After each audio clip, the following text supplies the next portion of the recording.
Hey guys, welcome back to the channel. It's been a while since I put out a video. A lot has happened in the crypto space. I won't talk about the drama because a lot of other channels have. Today I want to talk about a project that I see. It's grown or shot up 600% in 40 days. It's a project in the Oracle space. So basically in the same space as Chainlink. And I want to take a little review on this one to see if it's worth my time, worth my investment. Could it be the next project after it comes down from this mooning phase? Does it have another moon in it, and can it really rock come next bull cycle? The project I'm talking about is Tellor. So let's get into Tellor. If you like the video, please hit the like button, and if you want to see more of my content, subscribe to the channel. Definitely help me out. All right, let's get into it. So looking at the crypto space here, better. We've been seeing a lot of red lately, but Bitcoin is almost up 1%. Still trading in that 26,000 range. Nice to see ETH today over 15, above the 15,000 mark. So in the 1600 range again. XRP is taking a little breather. Sol is, at $19. All our favorite coins, basically. They've gone up, but not much. This is a good time to start digging in and filling your bags and prepare yourself for the next moon cycle. It's going to be crazy, guys. Overall sentiment in the space right now is at 46, still in fear. I take that as the biggest indication as to start buying, continue to buy, continue to DCA into the projects. Whenever we get into the greed phase, that's when I start looking to offload and start taking some profits. So right now, definitely a good opportunity between now and the halving 2020 for 25. This is when you want to, load up. So good times, guys. So today we want to talk about Tellor. Tellor is currently ranked 186 according to CoinMarketCap. Current price is $60.29. Back in July, this thing was around $9, and we see the price right now. So why is it up so high? Is it big news? What's going on? What's causing this price action? And we're going to dig into that. So if we look at the past 24-hour volume, look at this. Up 33.4%. Crazy. In 7 days, this thing is up 60%. Whenever I see a project like this, I look into the news and see what's going on, any big partnerships, what's happening. And unfortunately, I didn't see much of that. So that leads me to believe, could it be other games being played, whale games possibly, that's causing this price action? But I don't want to pass judgment. We're going to look at things and see where we come out. Market cap is a low cap project, right? About 100 million. So that's very, very low. If we look at the circulating supply, it's about 1.7 million TRB tokens. That's their native token, TRB. So if we look at here, we look at, according to CoinMarketCap, the circulating supply is 1.7 million. Total supply is 2.4. So that's not bad. I mean, not bad at all as far as tokenomics go. Max supply is not documented. So that's, exclamation point. We got to look into that. Whenever you see that, put your antennas up. But right now, as far as the initial tokenomics, these numbers, I don't mind at all. But if we look at this chart, let's look at the historical chart. So 1 year, look at this thing. 17 bucks, 17 bucks. But now let's go into this year, right? If we look at July, $10. This is crazy. $10, 11 bucks, 12 bucks. And then all of a sudden now we're here, 60 bucks. What is going on? How did we miss it?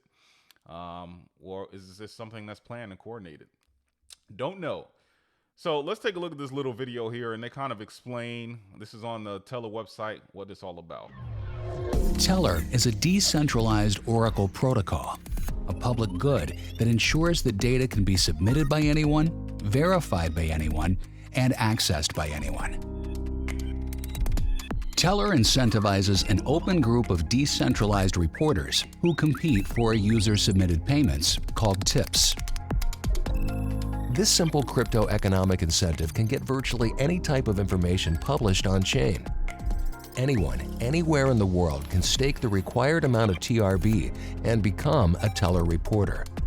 Let's look at an example of how the system works. A user is on a blockchain protocol that needs data. It could be a prediction market, a lender needing a price feed, or an insurance protocol needing the weather. That user submits their request to the Tellor network, and the user adds a tip. The reporters see a data request funded with a tip and race to provide the data. The fastest reporter updates Tellor's on-chain database and receives the tip. This is Tellor's liveness guarantee.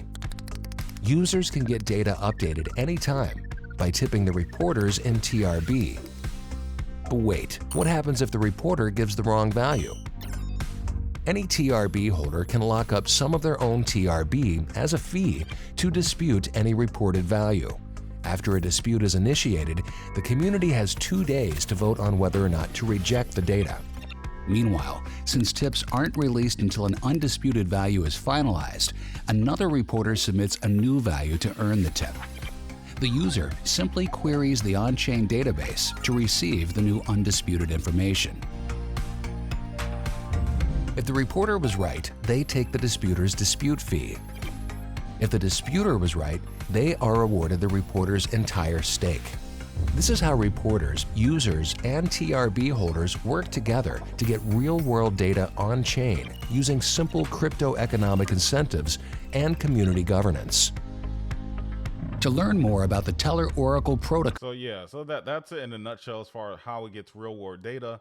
And we know right now in that space, Chainlink reigns supreme. They have all the big partnerships. They even recently came out with the CCIP, allowing interoperability between chains, and that is huge. So that's where they're trying to get into right now, and that's their main competitor. So we look at the CEO, co-founder of Tellor is Brenda Loya. This is her LinkedIn page here. And I looked at her background. It meets the test as far as the visual test. She's been CEO of Tellor since March 2019. She has background working for the government. So you see here, Daxia, she was VP lead developer, blockchain scalability and data science. She worked for the U.S. Department of Labor, also economic analyst with the U.S. Energy Information Administrator, Bureau of Labor Statistics. So she, as far as statistics and getting numbers, this is right up her block. So, it meets that test. She graduated from Johns Hopkins University. So that's what we got as far as that goes. Now, if we look at social following, according to X, formerly known as Twitter, they have about 34,000 followers, which is pretty low for a project that's been out as long as it has. If we look at Discord, they have about 5,300 members on Discord, 250 people online. When I looked at it, there is some activity now. It's exciting because the price has gone up. Maybe that's what's driving the activity. But still, as far as Discord goes, this is a low number, right? If we look at some of the backers, as far as investors go, the project, we had Binance, MakerDAO. MakerDAO is on a roll right now. But there were some of the investors in the project. You see here the seed round and pre-seed round. They contributed there.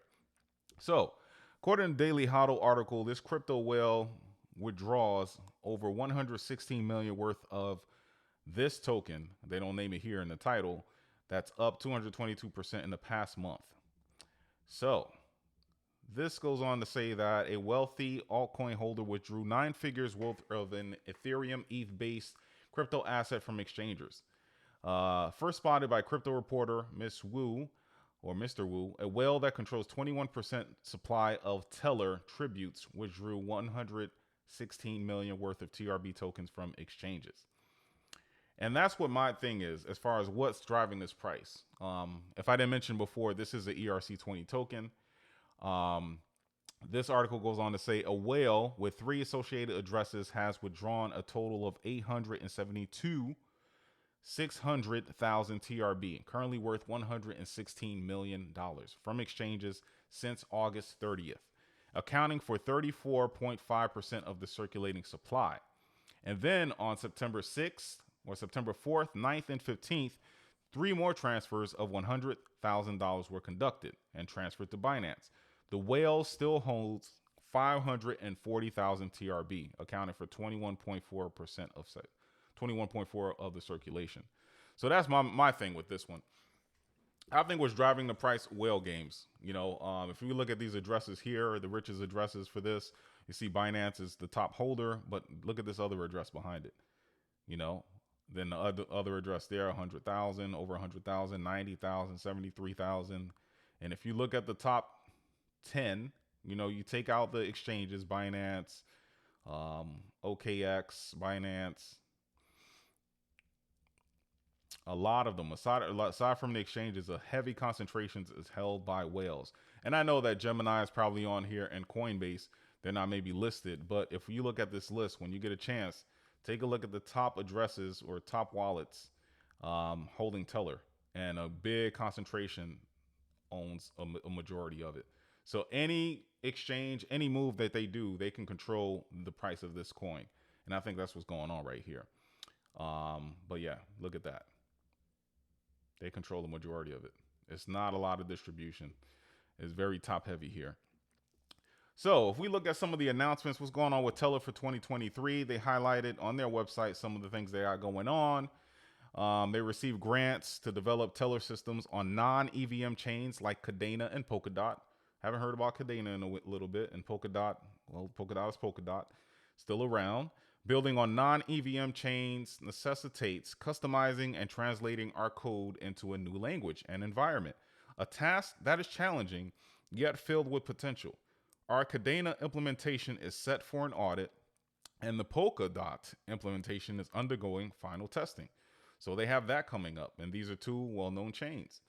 Then they have EVM chain expansion, and this has led to the emergence of numerous new L1s running some form of EVM, making the porting of your protocol onto these networks more accessible. This year, the Tellor Oracle has been launched on Gnosis Chain, Arbitrum, which is a big L2, Optimism, big L2 on Ethereum, and Filecoin's FVM. Each expansion necessitates updates to our tooling, reporting software, and front ends to maintain compatibility with these new networks. So they're still working, still forming partnerships, and still growing. So that is things that we like to see. Some of the wallets I mentioned earlier that they're on the major exchanges. I saw them on Coinbase, which is a favorite here in the US, and Gemini. So I'm guessing they're still on Binance, but here in the US, you really can't use Binance. But if you have Binance where you live, you can take a look at it there as well. But some of the wallets, you have Trust Wallet, MetaMask, Ledger, and the others, and the Coinbase wallet as well. So they have some good wallet integration. So overall, what do I think about Tellor? I'm going to say no, not right now, until I see what they got going on with partnerships and all of that. But I just think the numbers and the price increase, the sudden price increase, I think is well games being played, my personal opinion. In the Oracle space, there's one, the big dog, and that's Chainlink. And I think that's the one that, if I'm going to focus on the Oracle space, that's the one I'm going to try to gather, fill my bags up with that one, and reap the benefits later. I mean, if you look at the partnerships, Swift, T-Mobile, AWS, Google, they got all the big partnerships, and that's where I want to be if I'm in the Oracle space. So that is my video on Tellor. If you like the video, please hit the like button. Definitely help the channel grow, spread the word. And if you want to see more of my content, please subscribe to the channel. Hope you guys have a good night. Until later. Bye.